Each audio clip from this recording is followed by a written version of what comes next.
sa sistemang pakyawan. Sabi mo malinaw pa sa sikat ng araw, Kaps, inaabot sila ng hating gabi para lang matapos nila yung trabaho.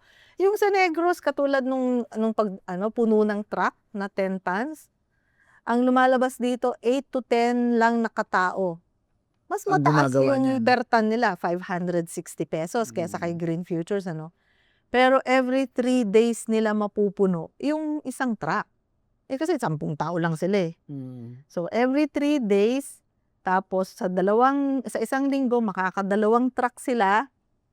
So, 2 truckloads yan, bawat manggagawa ay tatanggap ng 1,120 Grabe naman. kada linggo. Hindi ibig sabihin yan, 160 lang 160 kada per araw. day. Wala pang overtime yon. Ay, wala na. Wala namang overtime ang no? Wala siya. So, dahil Overwork. overwork. Pakyaw ang hirap, pakyaw ang sahod alipin. Tapos walang benepisyo. Yan, nabanggit mo na, paano Walang ka naman benepisyo. bibigyan ng SSS PhilHealth? Eh, wala ka nga sa Di- dokumentasyon. Di makatao yung kondisyon sa paggawa. No?